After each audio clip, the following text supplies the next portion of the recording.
From the Tig to American Riviera orchard, Meghan Markle has been chasing her dream of building a lifestyle empire. But between royal life, huge Hollywood deals, and some surprising setbacks, her journey hasn't been easy. Today we're going through how her $100 million Netflix deal, a $20 million podcast, and a brand new lifestyle empire could be falling apart. But first we have to go back, way before the jam jars, before Netflix, and even before the royal wedding, to the moment she first started building her own brand. Before Meghan Markle became a duchess and a constant headline, she was just another Hollywood actress trying to make a name for herself. Most people first saw her on the TV show Suits, where she played Rachel Zane. She was good in the role, but even then, it was clear Meghan wanted more than just acting. She was into lifestyle, fashion, travel, and the whole influencer-style brand before it became as big as it is today. That's why in 2014, she launched The Tig, a lifestyle blog she called a hub for the discerning palate. It was kind of like her personal scrapbook where she posted recipes, beauty tips, travel diaries, and interviews with celebrities she knew or admired. She dropped names like Serena Williams and even interviewed Elizabeth Hurley and Ivanka Trump.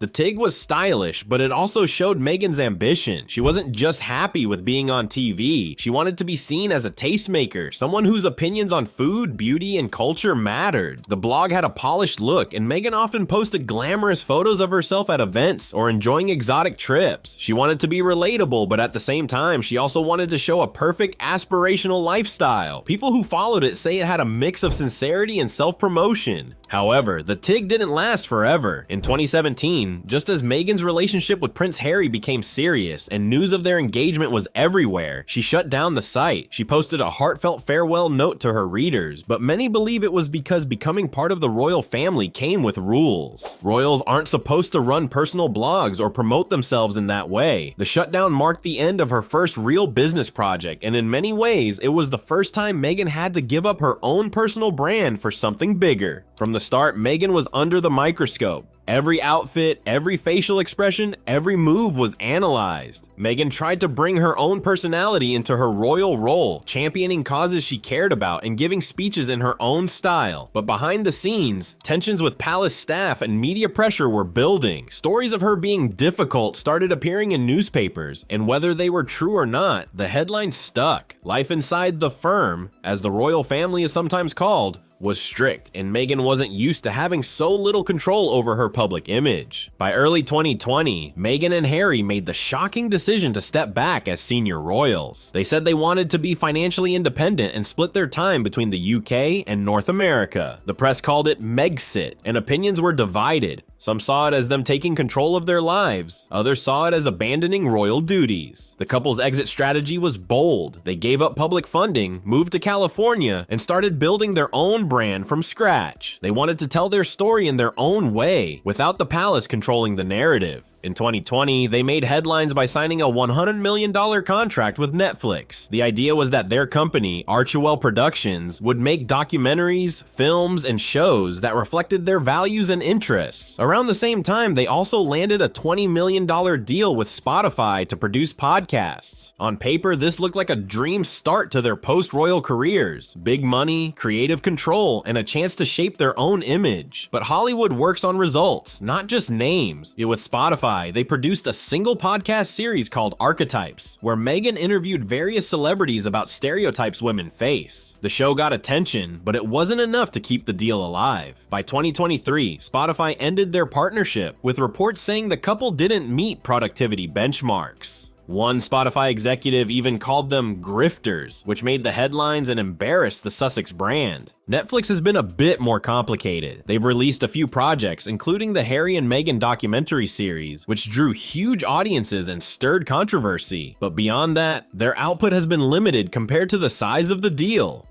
Reports say Netflix expected more content, while Meghan and Harry were very particular about control over what they produced. In Hollywood, this kind of tension can sour relationships quickly. After moving to California and trying to build a lifestyle brand, Meghan Markle started reaching out to companies she thought would be a good fit for collaborations. One of the most talked about ones was Flamingo Estate, a luxury lifestyle brand based in Los Angeles that sells high-end candles, soaps, fruits, vegetables, and even limited edition items with celebrities. It's the kind of brand that screams expensive but Instagram worthy. Meghan reportedly wanted to partner with them for a joint product line, maybe something like gourmet food items or home goods. She even displayed their products in her and Harry's home, almost like a hint of what could come. But according to sources, the meeting between Meghan and Flamingo Estate didn't go as planned. The brand decided not to move forward with the partnership. For Meghan, this was disappointing because she really wanted to break into the lifestyle space in a big way. She had ideas for products like candles, specialty foods, and other home items, and Flamingo Estate seemed like a perfect launch partner. Instead, they went on to collaborate with Pamela Anderson on a quirky product called Pamela's Pickles, which got a lot of attention. That must have stung a little. And Flamingo Estate wasn't the only challenge. Other lifestyle brands also reportedly turned her down or weren't eager to work with her. Industry insiders say part of the problem is Meghan's image. While she's famous, she's also polarizing. Some brands worry about public backlash or about having too little creative control if they work with her. Meghan's team hasn't confirmed these partnership rejections, but the rumors keep circulating in entertainment news outlets. In early 2024, Meghan Markle officially teased her new lifestyle brand, American Riviera Orchard. The name comes from the nickname for Santa Barbara, California, where she and Harry live. The launch was quiet, but very carefully styled. It started with an Instagram post showing a gold calligraphy logo and a short, grainy video of Meghan doing various activities like picking flowers, stirring something in a kitchen, and standing dramatically at the end of a hallway. It was artsy, elegant, and mysterious, but it didn't really explain what the brand was going to sell. At first, there were no products available for purchase, just a link to a website with the same logo. Later, trademark filings revealed that Meghan planned to sell cookbooks, home goods, food products, and possibly even jams and preserves.